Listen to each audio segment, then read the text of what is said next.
এই যে ঘোষণাপত্র, এই ঘোষণাপত্র আমাদের দেশে আগেও একবার হয়েছে। বাংলাদেশের স্বাধীনতার পরে 1972 সালে এরকম একটি ঘোষণাপত্র দেওয়া হয়েছিল, যার নাম ছিল প্রোক্লেমেশন অফ ইন্ডিপেন্ডেন্স। এবং 72-এর সংবিধান আসার আগ পর্যন্ত ওই প্রোক্লেমেশন অফ ইন্ডিপেন্ডেন্সের অধীনেই বাংলাদেশ পরিচালিত হয়েছিল। তো আজকে যে ঘোষণাটি আসবে 31শে ডিসেম্বর, সেখানে যে আদলে কথা বলা হয়েছে, আমার বিবেচনায় এটি একটি যুগান্তকারী ঘটনা হবে এই দেশে।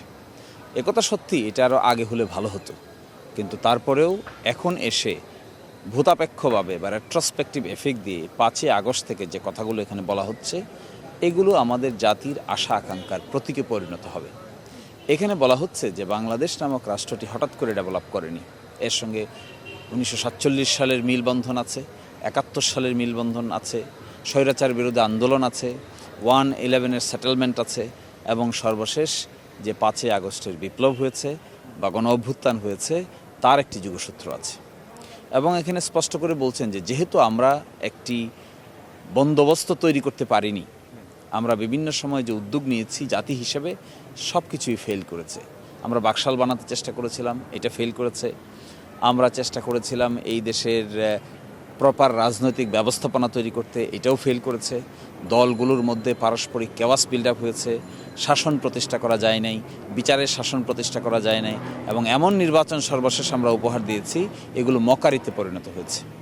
শুধু তাই কেন, election commission, anti corruption commission, বিচার বিভাগ থেকে শুরু করে মানি লন্ডারিংয়ের যে দায়খেল্লতা আমরা দেখলাম, এ সব কিছু মিলিয়ে যে একটা পরিবেশের তৈরি হয়েছে, এই সার্কামস্টেন্সেসে এসেই অল ওয়ার্কস অফ পিপল শব্দটা ব্যবহার করা হচ্ছে, অল ওয়ার্কস অফ পিপল মানে সমাজের সকল স্তরের শ্রেণী পেশার মানুষ ইউনাইটেড হয়ে ফেসিজমের বিরুদ্ধে অবস্থান নিয়েছে। ক্ষমতার চেঞ্জটাকে আমরা পিসফুল করতে পারিনি। ফলে যে ওয়েতে এই সরকার পরিবর্তন হয়েছে, এটা একটা এক্সেপশনাল ওয়ে। বর্তমান যে সরকার এখানে আসছেন, এটা সাংবিধানিক সরকার নয়। সংবিধানের ভিতরে এই ধরনের সরকারের কোনো কনসেপ্ট নাই।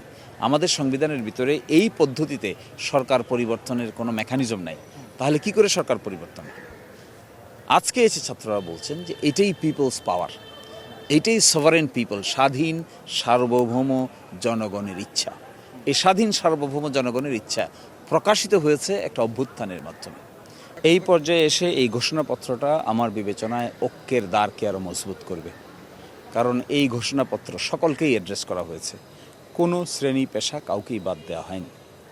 সেকেন্ড হলো, আপনারা সবাই জানেন 15ই জানুয়ারি থেকে বাংলাদেশের সংবিধান সংস্কার কমিশন এবং ইলেকশন রিফর্ম কমিশনের ডায়ালগ অনুষ্ঠিত হতে যাবে। এই ডায়ালগের মধ্য দিয়ে একটি ঐকমত্যে পৌঁছানোর প্রসেস করার চেষ্টা করা হবে, এবং যে ঐকমত্য কমিশন গঠিত হয়েছে প্রধান উপদেষ্টার নেতৃত্বে, সেখানে সকলেই আলাপ আলোচনা করবেন। তার মধ্যে এই যে প্রক্লেমেশন, এই প্রক্লেমেশনের আইডিয়াস, থটস আমার বিবেচনায় গুরুত্বপূর্ণ ভূমিকা পালন করবে এই ঐক্য ডেভেলপ করার ক্ষেত্রে।